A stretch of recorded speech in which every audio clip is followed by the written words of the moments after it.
Hello again. Thanks for joining us for another edition of Spiritism, a closer look, evolution.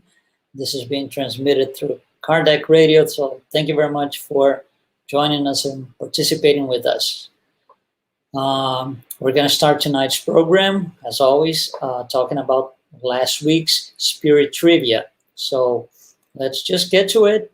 Spirit Trivia, as you know by now, is our weekly question or quiz, if you will. And we really encourage you to participate and cast your answers. We don't collect any information from you. It's just a way of, creating an atmosphere of learning and participating with us. So let's just go for last programs. This is our program number 11. The Spirit Trivia that you see here is from our last program, number 10. So that was the question. Which of the following attributes is acquired when the intelligent principle enters the human kingdom? It's a very interesting question. So we discussed this at length, I would say, last time. So just recapping before we can get to the answer. If we follow through the kingdoms, mineral kingdom has a basic important attribute, which is attraction, the ability to create attraction between molecules and atoms and subatomic particles and everything. So mineral kingdom, attraction. Vegetable plants kingdom, sensation, the ability that those living organisms have to sense sunlight and day, night, and stuff like that. That is acquired at the plants kingdom. Next one, animal kingdom. Animal kingdom. So what is the main factor acquired by the intelligent principle? Instinct. Instinct. Animals, as we know it, actually as we see a lot of that on wild, programs that show all the savannah and everything else, and we see a lot of instinct. We have our dogs and cats. We see the same thing. It's a kind of an easy thing to perceive, I would say. So instinct comes at the animal kingdom. So what was the thing about humans, human kingdom? What do we gain? What is the biggest attribute acquired by the intelligent principle when we get to that point? Reason. Reason is the main one. In general, we say reason, free will, and thought. Those three are the big ones, but reason is the main one. Reason totally differentiates us from the previous kingdom, the animal kingdom. So reason, thought, and free will. So if we look at the question here, what attribute is acquired when the intelligent principle enters the human kingdom? So first option, instinct and free will, no, because instinct comes from the animal kingdom. Thought and attraction, no, because attraction is at the mineral kingdom. Reason and free will, that would be the one, right? Free will and sensation, no, because sensation comes with the plants kingdom. So actually the correct answer, and all of the above is not, because not all of them are right. So actually the answer is reason and free will. Those things are acquired by the intelligent principle when it enters the human kingdom. If you have not been following us, or if you want to go back and look at some of our programs, you can go back to Kardec Radio. We have been talking a lot about the intelligent principle and things that are surrounding to that spiritual principle, material principle. So we really encourage you to go back if you're not following us. So that was Spirit Trivia for our last program. On our last program, we closed the subject kingdoms. Now we're going to go into the next subject, which I would call races. It's a challenging thing. Races is, I would say, it's one of these things that it leaves so many questions. It raises actually so many questions. And we got this book here, On the Way to the Light by Spirit Emmanuel. Okay, that's probably the best reference for studying races and Spiritism. We're going to get to this book next week because we are going to kind of prepare for studying at length what is being published on this book. It's incredible. It's very interesting, a lot of information, and believe me, you don't want to miss that. So let's talk about races a little bit before we actually go into the four main races that started many years ago. Spirit Emmanuel tells us that there are several different cycles in life. The planet has cycles. Everything in life are progressive cycles. That's really what evolution is, right? Progressive cycles. And for example, day and night, cycles of day and night, the four periods of the year, the four seasons of the year, same thing. Those are all cycles, but there are some cycles that are very long, much longer than the average incarnated life. So it's hard to detect and say. So Emmanuel comes to explain to us something that we need to pay attention. Very interesting. He tells us there's a cycle of 520,000 years. Yeah, 520,000 years. And he divides that in two parts, two halves. So two parts of 260,000 years. The first part he calls the period of activity. That's how he names it. And the second part he calls the period of rest. He does not provide any information on this second period, rest, so we don't know anything about it. But on the first period, the first half activity, he provides quite the reasonable information, actually very interesting information. And that's what we want to get to today. Okay, we want to cover this a little bit. He tells us that the period of activity, again, 260,000 years, is divided, as you see here on your screen. The initial period of 64,000 years, followed by 7 consecutive periods of 28,000 years. If you do the math, 64,000 plus 7 times 28,000, you will get to 260,000 years. Okay? So let's see what they're saying here. If we go back and start to analyze this, what is Emmanuel telling us with all of this here? Okay, let's take a deep look into this thing. First of all, if these are progressive cycles, where am I? Where are we now in the cycle? Are we close to the beginning? Are we in the middle? Are we close to the end of the period? We are about 3/4 of the way. Okay, so we are about 3/4 of the way from the initial 260,000 years and through the cycle. Well, let's put some markers here so that it makes a little more sense to us, right? The current cycle that we are in started in approximate, these are approximate numbers, of course, started 200,000 years before Christ. And if you do the math, 260,000 years, you will end on the year 60,000, of course, after Christ.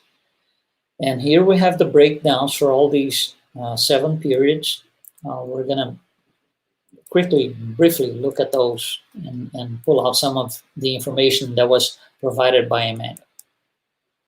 So first thing, Emmanuel gives us names to these periods so he can refer to this in words per se. So the first 64,000 years is what he calls the beginnings of future life. And everything else that comes after that, the 7 consecutive periods of 28,000 years each, it's called a race. Races have names. We're going to go through this in a minute.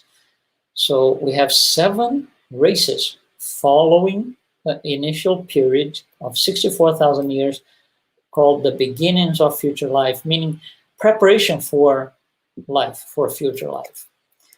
Again, the current period starts on the year 200,000 BC, and that's when the Neanderthal or Homo sapiens come online. Remember, if you have not following us, you can go back to our programs where we explain about the anthropoids, which is the transition from animals to humans. It's all explained. There's a lot of information in there.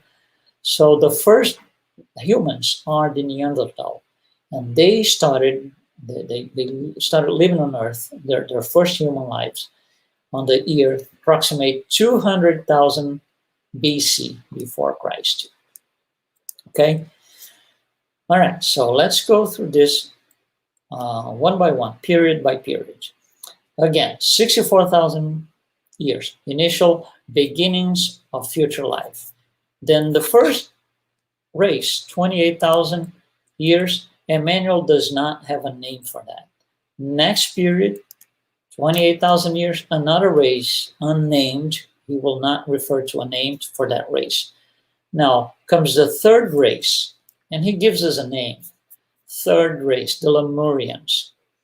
And actually not much more than just telling us a name, because the name wouldn't really mean anything. But he will provide some characteristics of that race, of that period of time. So those incarnated humans, right, had to go through a process in the spirit world. Okay, remember the 64,000 initial years. This is all being worked out up there in the spiritual world. So the Lemurian race displays a stabilization of body, form, and soul.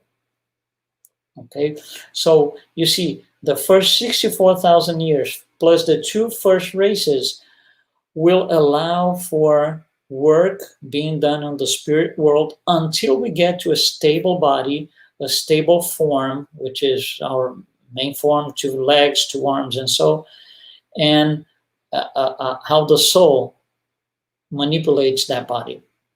So that only happened approximately, if you look at the timeline in the bottom, 80,000 BC.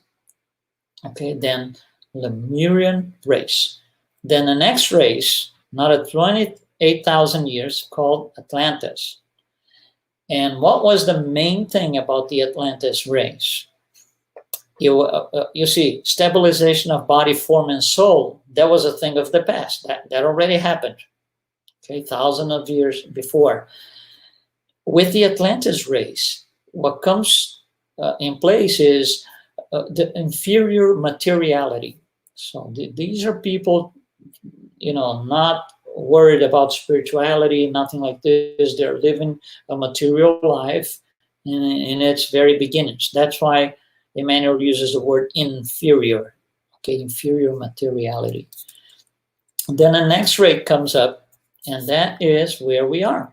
Okay, we are between 24,000 BC and 4,000 after Christ.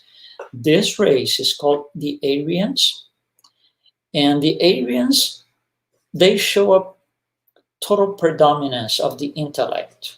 So intellectual predominance is the key here for the Aryans, something that was not really emphasized before. It started with the Aryans, and still with us. I don't think anybody,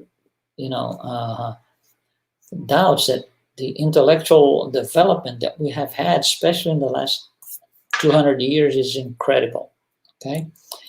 All right. So after this race that we are part of, that will end at about the year 4,000, we're going to have 2 more races. A new race from 28,000 years, from 4,000 to approximately 32,000, and then the last race before this half period of activity closes. Okay, so we have some references here. We need to we need to understand a little bit more about these things. So let's go for a more interesting analysis here. Think about ourselves. So we are in the year, say, we are in this 28,000 years here for the Aryans, right?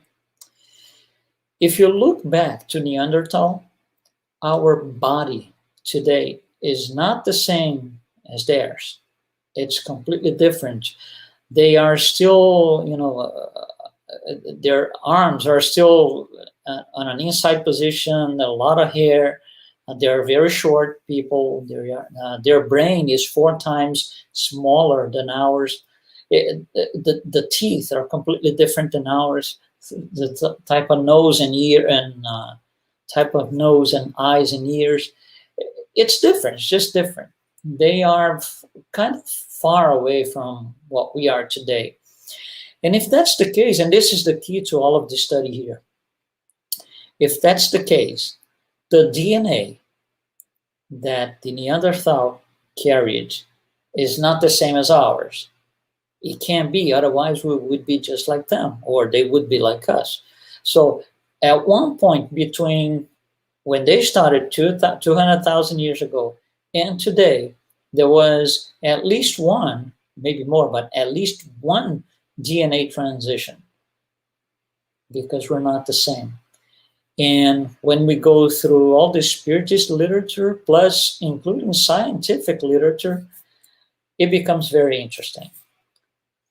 There was a DNA change just before the Aryan race came on board.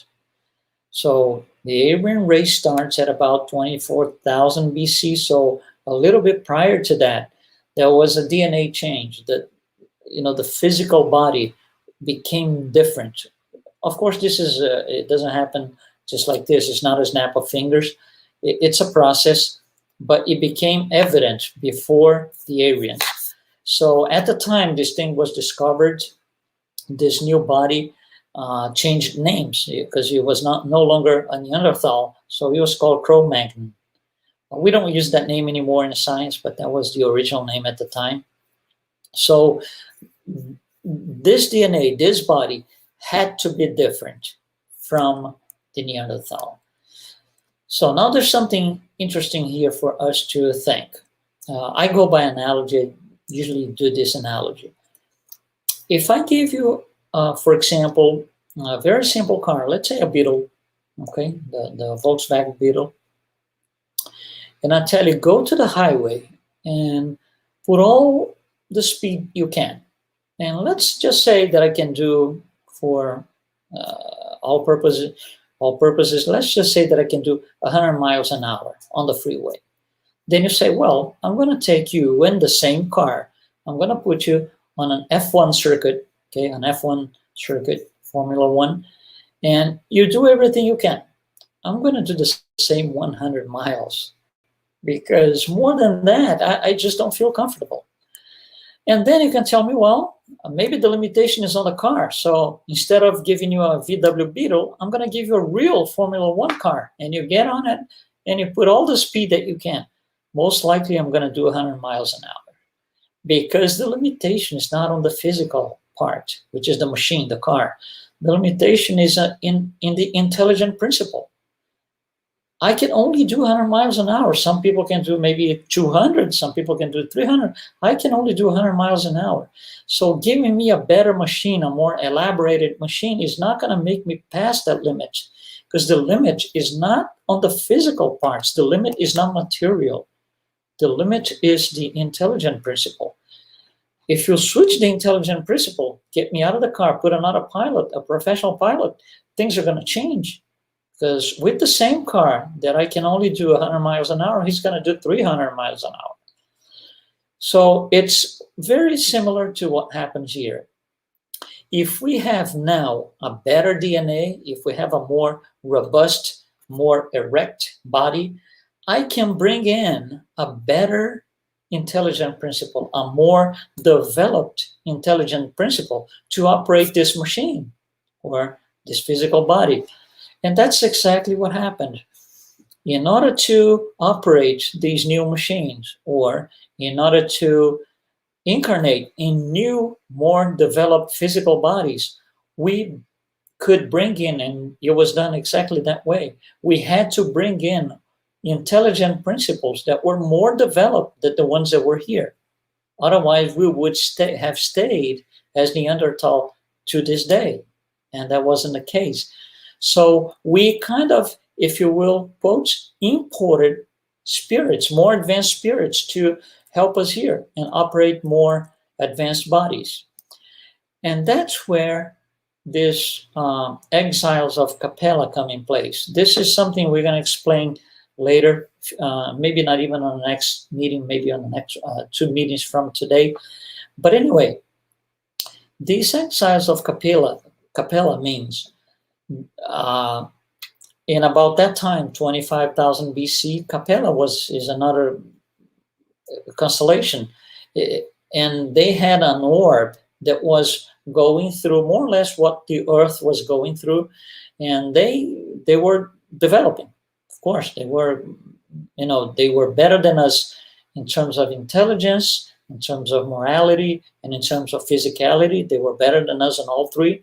But for the Capella standards, morally, there were several spirits that were millions of spirits that were not really as advanced as they should have been.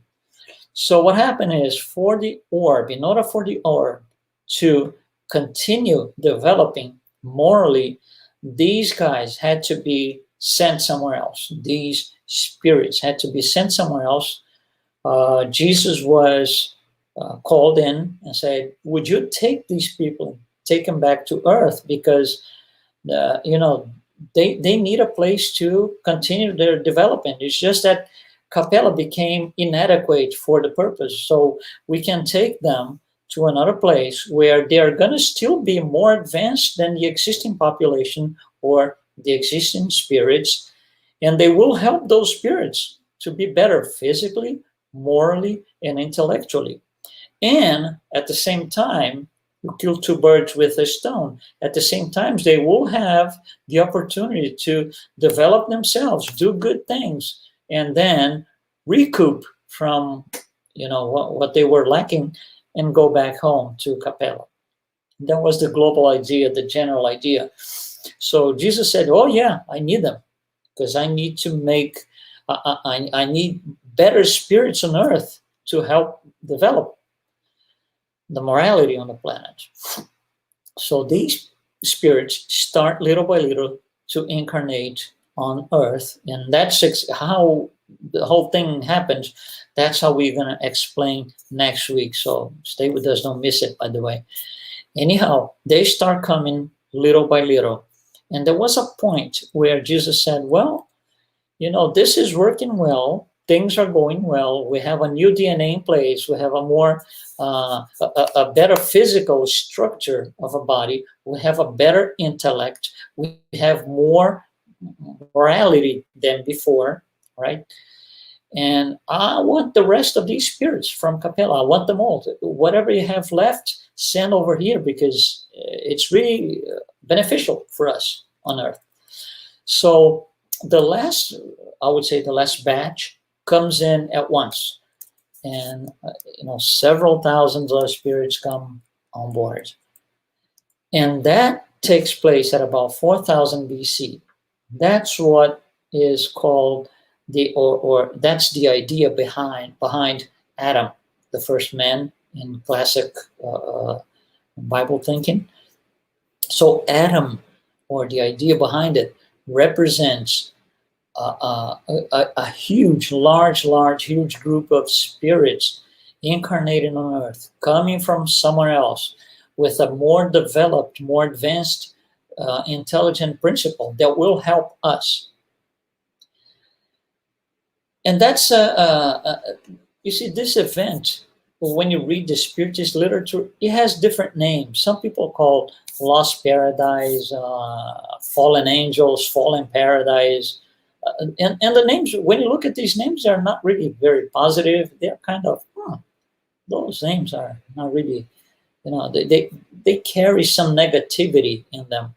And why is that? Well, think about this.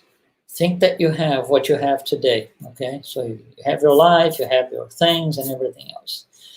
And then let's say your boss, he calls you and says, listen, we're going to open up a new place and you're going to be in charge of that place. And you're leaving tomorrow and here's your ticket. And where's that place? In the middle of the desert in Africa, let's say, for example. Well, what happens when you get there? The first thing you're going to miss is, well, where's my car? Where are my stores? Where are the supermarkets that I go all the time? There's nothing like this. And then you go down to, more critical things like there's not a toilet, there's nothing. This is completely different than what I'm used to. And then you get to a point where you say to yourself, I was in paradise and I didn't realize that. I was in paradise and didn't see that.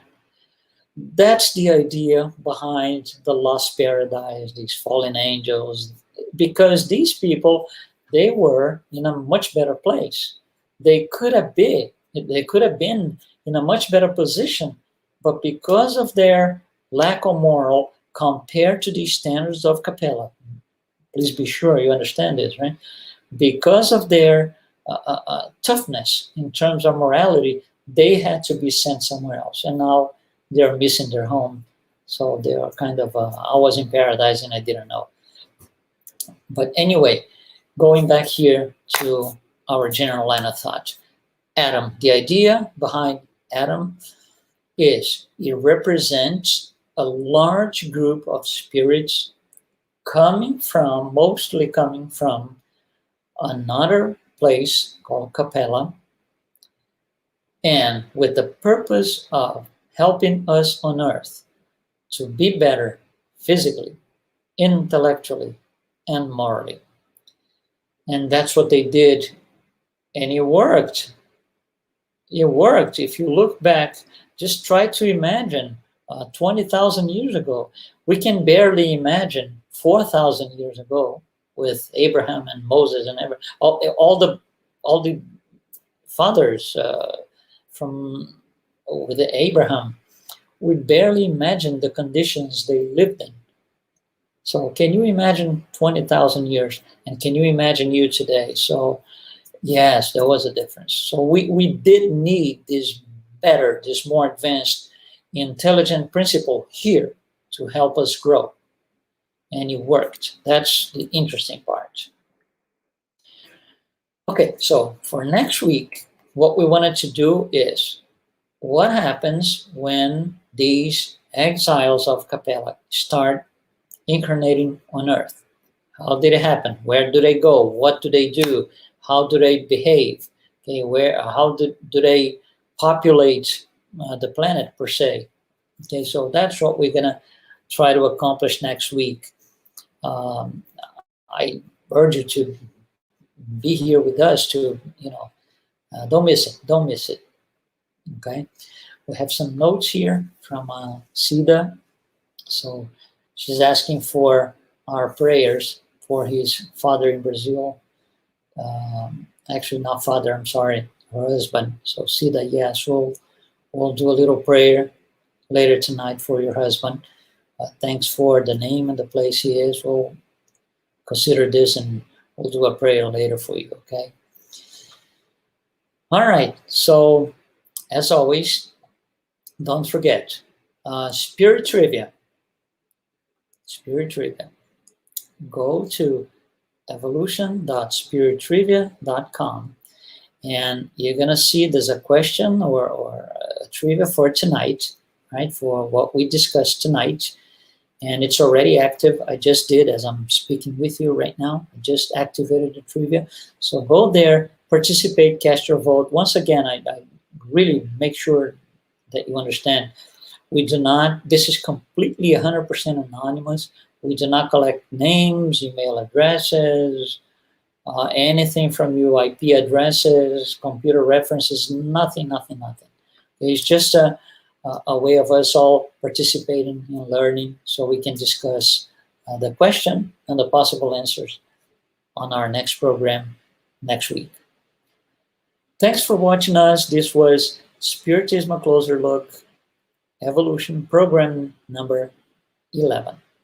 I'll see you next time. Good night.